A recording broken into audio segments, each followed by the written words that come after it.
Welcome in to a special edition of the Lion Week in Review. Of course, as we all mourn across the country, the assassination of Charlie Kirk this week. It's something that hits us all close to home. Those of us certainly who were fans, those of us who are journalists, those of us who seek to tell the truth. And on this show, that's certainly what we intend to do. We'll discuss in more detail the news of the shocking event this week. But first, we thought we'd start with the words from the President of the United States. To my great fellow Americans, I am filled with grief and anger at the heinous assassination of Charlie Kirk on a college campus in Utah. Charlie inspired millions, and tonight, all who knew him and loved him are united in shock and horror. Charlie was a patriot who devoted his life to the cause of open debate and the country that he loved so much, the United States of America. He fought for liberty, democracy, justice, and the American people. He's a martyr for truth and freedom, and there's never been anyone who was so respected by youth. Charlie was also a man of deep, deep faith, and we take comfort in the knowledge that he is now at peace with God in heaven. Our prayers are with his wife, Erica, the two young, beloved children, and his entire family, who he loved more than anything in the world. We ask God to watch over them in this terrible hour of heartache and pain. This is a dark moment for America. It's a long past time for all Americans and the media to confront the fact that violence and murder are the tragic consequence of demonizing those with whom you disagree day after day, year after year, in the most hateful and despicable way possible. For years, those on the radical left have compared wonderful Americans like Charlie to Nazis and the world's worst mass murderers and criminals. This kind of rhetoric is directly responsible for the terrorism that we're seeing in our country today, and it must stop right now. Later this week, it was Thursday of this week, that the president announced he would recognize Charlie posthumously for his work. Before we begin, let me express the horror and grief so many Americans at the heinous assassination of Charlie Kirk have felt. Charlie was a giant of his generation, a champion of liberty, and an inspiration to millions and millions of people. Our prayers are with his wonderful wife, Eric, and his beautiful children. Fantastic people they are. We miss him greatly, yet I have no doubt that Charlie's voice and the courage he put into the hearts of countless people, especially young people, will live on. I'm pleased to announce that I will soon be awarding Charlie Kirk posthumously the Presidential Medal of Freedom. The date of the ceremony will be announced, and I can only guarantee you one thing, that we will have a very big crowd. Very, very big. So we here at The Lion decided today we were going to change the format of the show just a little bit to discuss and explore this story in more detail. And with us, the panel, as always, we have a new member of the panel today. Sorry it's under these circumstances. We welcome in Michaela Estruth, our newest staff reporter here at The Lion, as well as Adam Wittenberg, a staff reporter at The Lion, and Josh Mann, who is our managing editor. Panel, I welcome you all in, and I guess I'm just going to start by getting your reaction to this story, the 30,000-foot view, whatever it is you might have to offer. Josh, your thoughts? Yeah, it was a sad day to witness a tragic assassination, as the president calls it, and the governor of Utah has called it. Charlie Kirk showed us how to disagree in a time when it seems like America is losing its ability to disagree civilly. And so he would go around the country doing these public forum-style events at universities, engaging with students, who many of whom disagreed with him, but by the way, many of whom actually shared his views. And so it was dangerous. He knew it was dangerous. He has talked about receiving death threats, and yet he continued to do it. He was only 31 years old. He died from a single gunshot wound to his neck. The shooter was allegedly from about 200 yards away up on a roof. And no one is in custody at the moment we're recording this, but they have found a weapon, and early reports suggest that scribbled or engraved on the cartridges was pro-transgender and fascist ideology.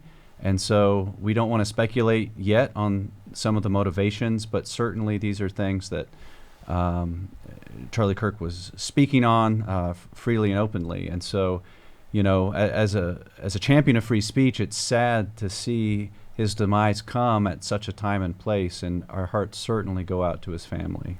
Michaela, as the newest member of our team, I welcome you in. And again, sorry under these circumstances. You also happen to be probably, in terms of demographics, you may be the closest to Charlie's core demographic of supporters and fans on college campuses. I know you're not too far removed from that scene yourself. Can you speak to what your impressions are of Charlie and his impact, particularly in that demographic? Yeah, definitely. So major following amongst my generation. He actually spoke at my college. I just graduated from Hillsdale in May, and he spoke there a couple years ago. And to see just the students and some of my fellow friends who attended his conferences and saw him as a hero and truly changed their beliefs because of the impact that he was making across the country. It's such a tragedy.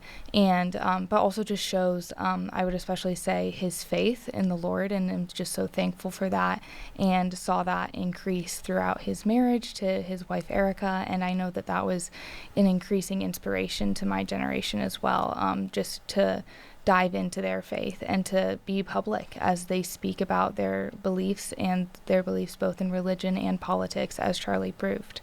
It's been a dark year, to say the least, when you consider that the President of the United States, who just delivered those remarks off the top of the show, Adam, I am certain it had to be going through his mind that this could well have been his fate as well.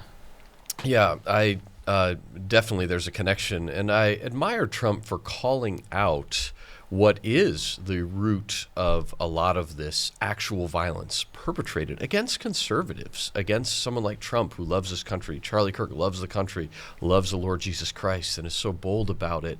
And it is this toxic, venomous language by far-left extremists, and sometimes they're not even that extreme. We had a story about a political commentator on MSNBC who was inferring that Charlie deserved it, calling his supporters gun nuts, and it looks like he got fired, but that really is where this is coming from.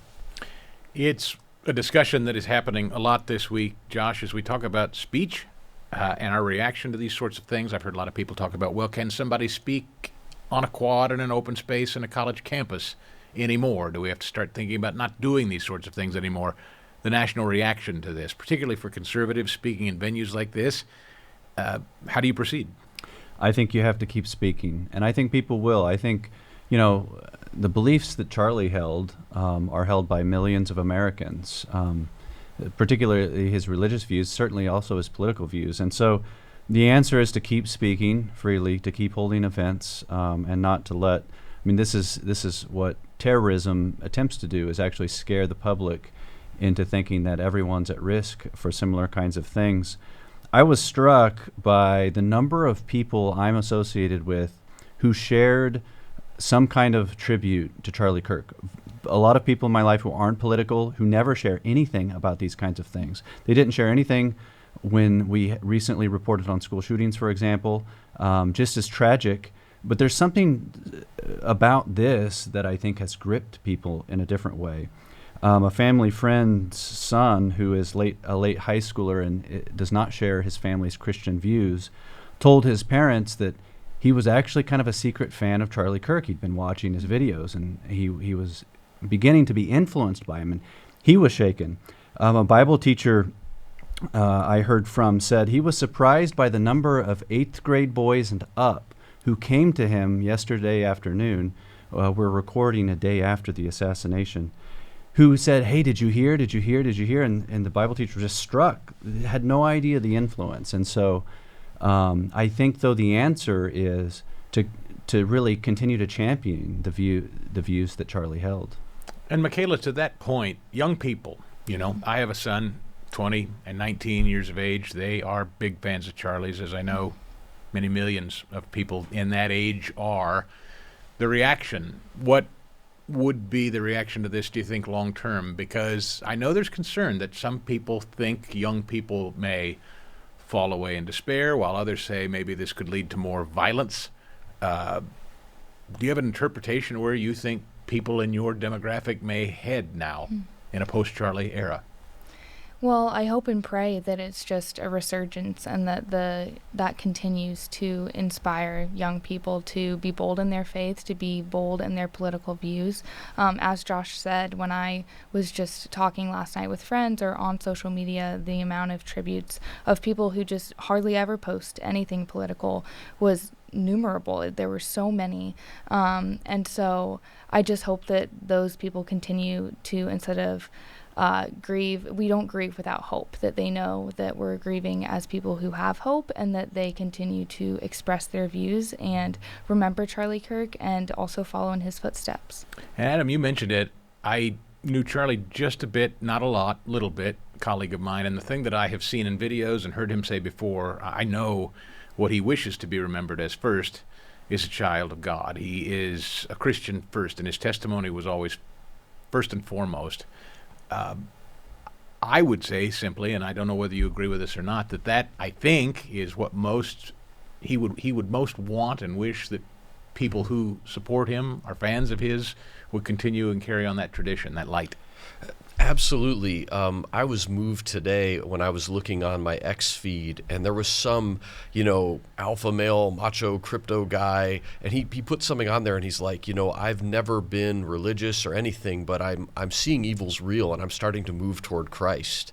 And then he had a follow-up post, and he was like, I'm so moved that all these Christians are like praying for me. Why would you pray for me? You don't even know me. And they're like, no, God loves you, bro. And that is, Charlie embodied so much of who Jesus is and what he's about. He was kind, gracious, respectful. I'm also seeing plenty of people, some maybe like who are leftists, or this one woman's like, I'm a lesbian, but Charlie was always kind to me. He didn't agree with my lifestyle, but we were friends. And black folks like, no, he was not a racist. Look, he offered me a job and he complimented me on this, like trying to show the real nature. And that's really who Jesus is and what he embodied. And Charlie embodied so many of those values, and I believe a bullet was the only way to stop him. But as we know, he lives on with our Lord up in heaven right now. Panel, thank you. When we return, we'll get back to some of the other headlines of the week, and there is more news to discuss. We will do so when we return on the Lion Week in Review. Welcome back to the Lion Week in Review. I'm Chris Stigall, and if you missed any of today's show or any previous show, you can always catch each and every edition of the Lion Week in Review on YouTube, and we hope you'll always check out each and every day the latest stories at readlion.com. We're back with the panel, Michaela, our newest member, as well as Adam and Josh. And Michaela, we'll start with you. As we talk about what has been a very, very dark week, read some polling data earlier in the week that said a lot of people, maybe your age, keep bringing your age into this, but it's relevant to probably your demographic, that a lot of that demographic are turning to faith while others are not. What's the status of faith in the country today as you write?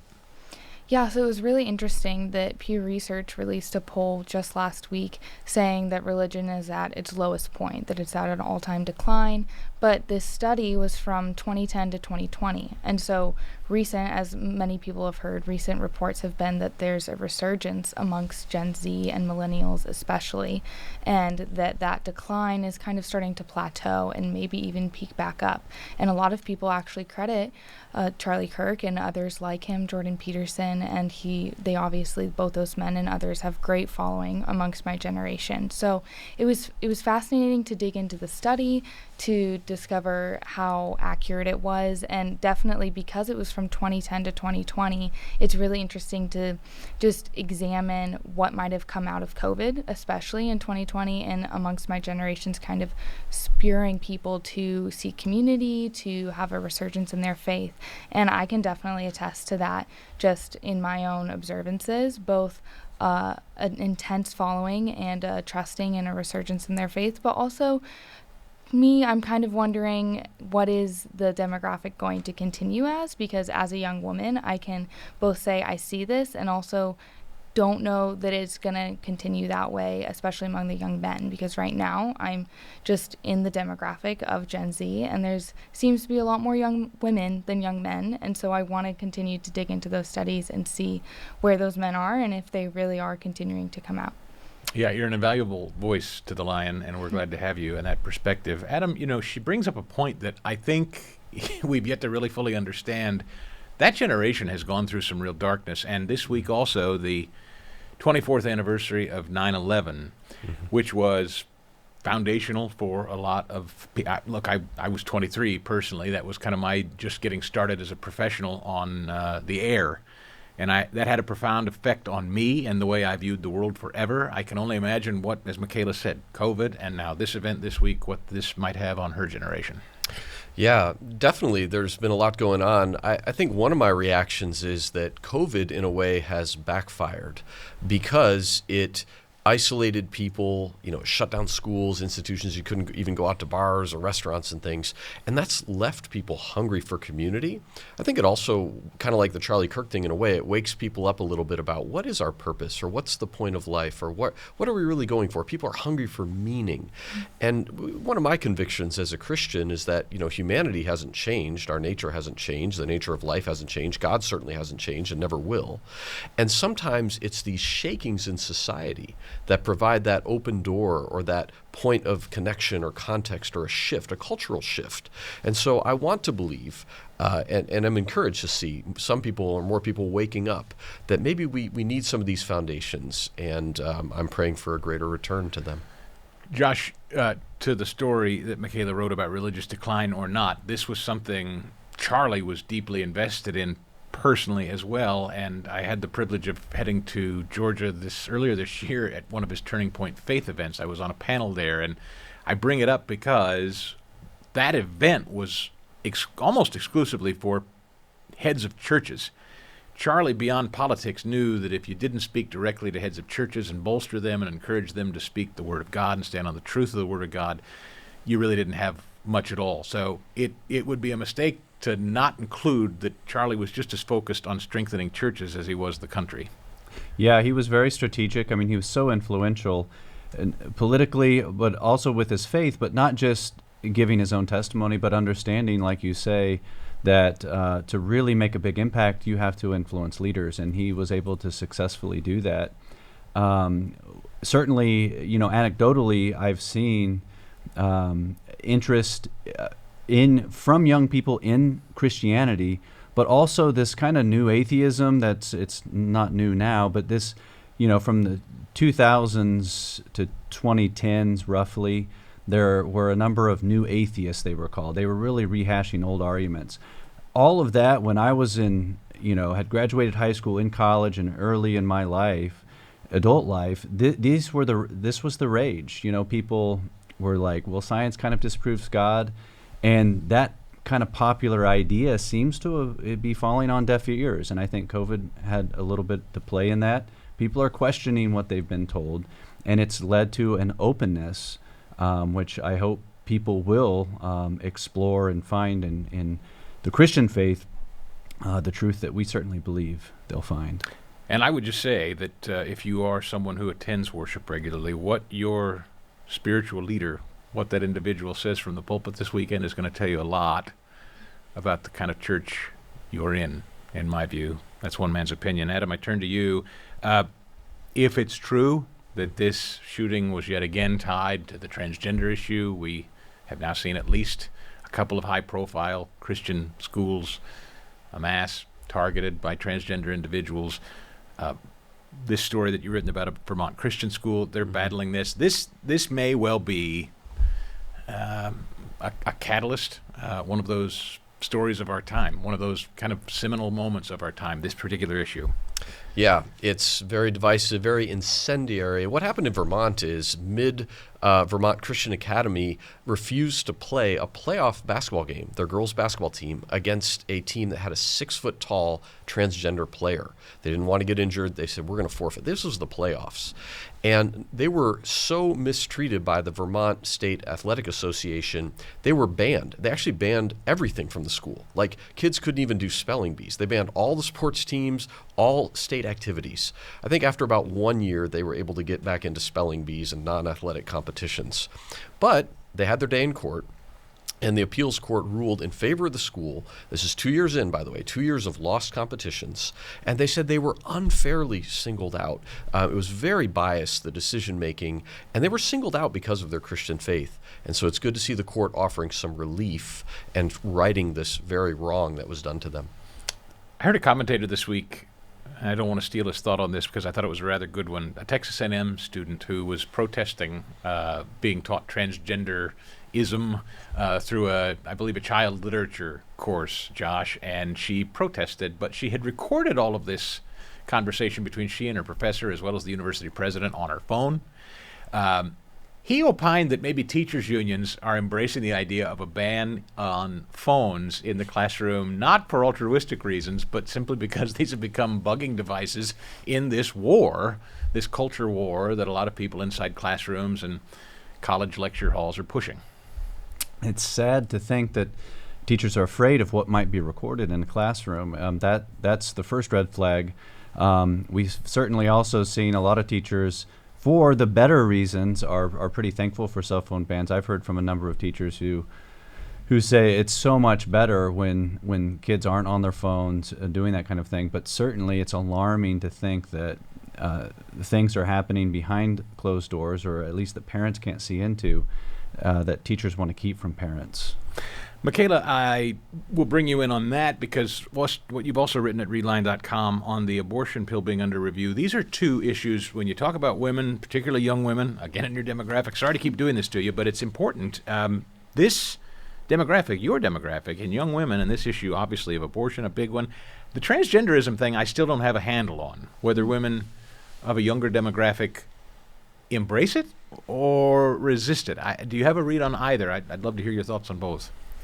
Well, that's a good question. I think in this case, my demographic, specifically my conservative Christian upbringing and school, means that I don't have the best radar on that. But I will say that from what I've read, unfortunately, it seems like more and more young women are in fact the ones who are embracing transgender ideology. And I mean, we hear stories of Chloe Cole and others who have embraced this from before even teenage years and believing this ideology. And I personally think that just comes from the lies that these young women are thinking, that they've been told that being a woman is not being a wife and mom, and therefore you kind of have to find your own way in the world. And so then they almost are attracted to this ideology because they want to make themselves known, or they want to present themselves in a new way. And so I would say that sadly, amongst my demographic, I think it definitely is attractive. And I think we're seeing, hopefully I'm praying that we're seeing the change of that with those stories like that of Chloe Cole's and others, and just truly the abuse that she went through through that medical transition and how horribly wrong it is. Yeah, and also on RFK Jr., I have found an interesting trend with women. It seems women, I'm speaking broadly and generically, but I think there's some empirical data to suggest that women are particularly interested in the Trump administration's role in the MAHA movement. And yet this topic of an abortion drug being reviewed, I can see how it cuts both ways. What did you write about? Yeah, definitely. So last week in the Senate hearing, they asked RFK, Senator Steve Daines specifically asked RFK about an update on the review of the abortion pill. Senator Steve Daines, he's of Montana, and he was referencing a study that from back in April from the Ethics and Public Policy Center, saying that women report 22 times more incidents of emergency room visits and sepsis from taking the abortion pill than the FDA label says and reports. And the FDA label says it's less than 1% of women, and that number is actually 22 times higher. And so Senator Steve Daines was asking RFK for an update on that. RFK said that it's being reviewed and that he'll get to him by the end of the week. We haven't heard anything, so we're going to continue tracking the story. But one thing in particular that Senator Daines asked was to RFK, will you return or implement these policies that were pre-COVID over the abortion pill? Because under the Biden administration during COVID, a woman could be prescribed an abortion pill without an in-doctor visit, and all through telehealth medicine.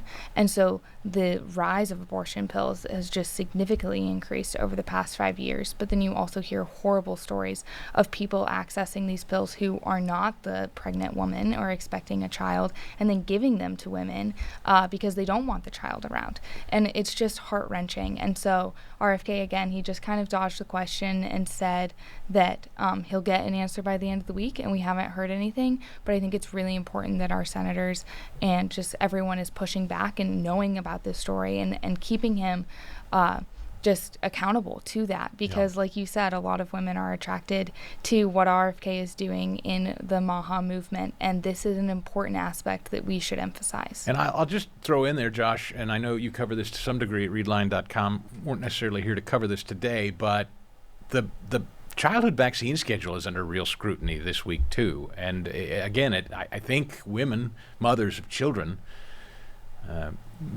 most of whom who have children, I think, would be very interested in this if it hasn't already impacted their family, thinking about it going forward. I don't know how it shakes out yet demographically, but for women who may have an issue with President Trump, they seem to be very tuned into the HHS secretary. Yeah, RFK he's an interesting figure. He fascinates me. He seems a little more independent. He's certainly loyal to Trump. He's thankful for Trump. I think Trump does believe in the MAHA agenda, but nobody's a bigger champion of MAHA than RFK himself. And I think it attracts a lot of people from different demographics, different political affiliations, and the child vaccine schedule in particular. When I watch what RFK says, especially under oath or when he's testifying anyway, he's very fact-based. He gives a lot of statistics, and he seems to be driven by statistics. And on the vaccine question, I think that's really important. And, you know, as somebody who had to make decisions about vaccine schedules for our kids, and our first child was born when it seemed like there was a real movement to question whether vaccines were necessary or in what order.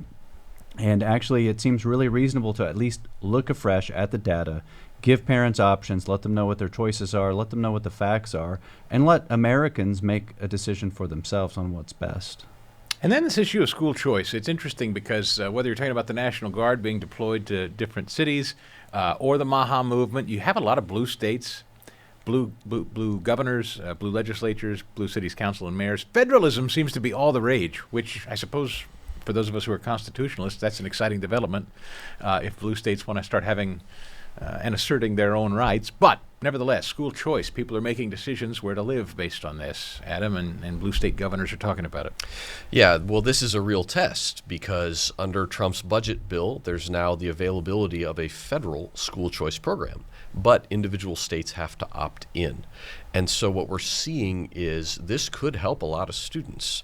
But Democrats get a lot of power, a lot of votes, a lot of money from teachers' unions, most of which oppose school choice. And so this is a real test. Do you really want the well-being of your students who could be well served by having more options in schools, or are you beholden to the political and moneyed interests of a block of public school teachers in a union?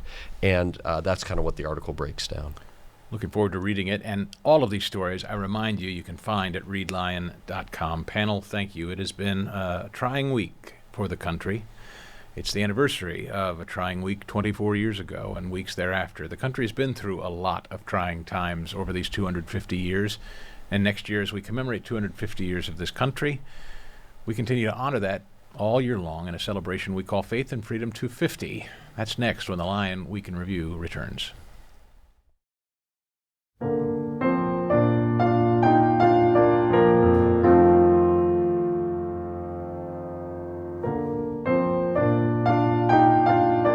Welcome to Faith and Freedom 250, a video series from the Herzog Foundation honoring the role of faith in shaping America's story. I'm Daryl Jones.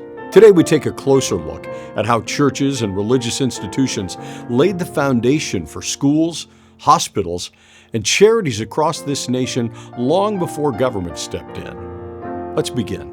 Churches and religious institutions played major roles in establishing much of what Americans now consider essential to any community. From colonial times through the early 20th century, churches were at the forefront of bringing education, health care, and charitable assistance to their neighbors. The institutions they founded and the spirit they instilled in the American character still endure today. Why were churches the leaders in promoting what we now think of as secular necessities? The answer predates the United States itself. In the colonial period, there was no American national government. Each colony operated under the terms of its legal charter. From far across the Atlantic Ocean, the British King and Parliament provided little or no provision for these types of social services. As a result, churches in each town or village filled that void. They became the center of community life. In fact, many of today's schools, hospitals, and charities can trace their roots directly back to colonial churches. So let's take a closer look. Education was important to early American churches. Churches were often responsible for the first formal instruction children received outside the home. The primary motivation for this? Teaching children to read the Word of God. As churches grew, Sunday schools evolved into more formal academic settings. And as the need for trained clergy expanded, churches founded colleges to prepare future ministers.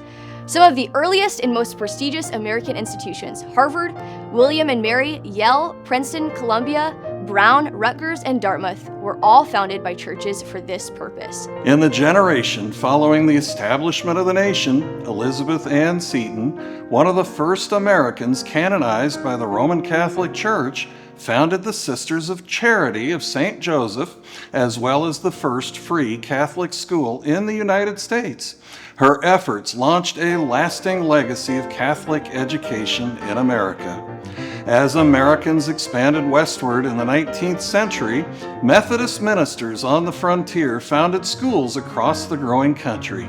But even before that, Catholic missions in the West, established during Spanish colonization, had already educated local communities. These mission schools, often aimed at instructing indigenous peoples, served settlers in the Southwest and California long before the Revolution. Hospitals followed a similar path of development across the nation. Healthcare and science were still very primitive in colonial times. With few trained physicians, medical care for Americans often was comprised of a mixture of basic first aid, home remedies, and even superstition.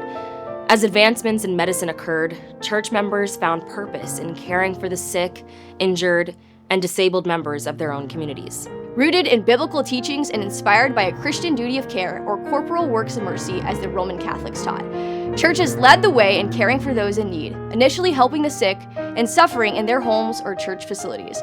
Religious groups soon established hospitals to treat those in their care. Religious orders staffed by Catholic nuns serving in a variety of capacities often ran these hospitals with one physician leading the group. Protestant churches followed the same model with lay members of each denomination serving as nurses, orderlies, and caregivers. Many of the hospitals founded by churches still exist today, hundreds of years later. The current nationwide community of hospitals is full of those named for saints and religious denominations. Even hospitals with more generic names trace their roots back to institutions with deep religious ties. Equally important in the development of communities alongside schools and hospitals have been charities. These organizations were designed to fill in the gaps where care is often most needed. Their genesis was simple. The care of the underprivileged or underserved has always been a burden carried by private citizens with financial means. It is a moral mandate accepted by many religious Americans to care for the oppressed, the poor, or the troubled. Charitable organizations existed long before city, state, or federal governments began to provide a social safety net for American citizens. Before the progressive movement of the early 20th century and the expansion of government under Franklin D. Roosevelt's New Deal, nearly all social services came from religious institutions, benevolent organizations, and private citizens moved by faith. These efforts were found in food kitchens, homeless shelters, temperance societies, orphanages, and mission houses across the nation. These safe havens were often run directly by churches or by volunteers who banded together for a common purpose to address serious needs within their respective communities. Charities also address the social and developmental needs within communities. Some of the best-known organizations of today, like the Salvation Army and the Young Men's Christian Association, YMCA, were founded as explicitly Christian ministries. The Salvation Army focused on poverty relief through evangelical and moral teachings. The YMCA promoted the spiritual, physical, and social development of young Christian men. Both organizations are still active today and serve a variety of community needs. Though their scope has broadened, their roots are deep with religious movements of the 19th century. The world was a very different place when this nation was founded.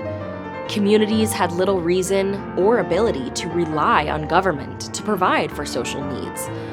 The main functions of the federal government were limited: protecting national security, issuing hard coinage, and establishing national policy.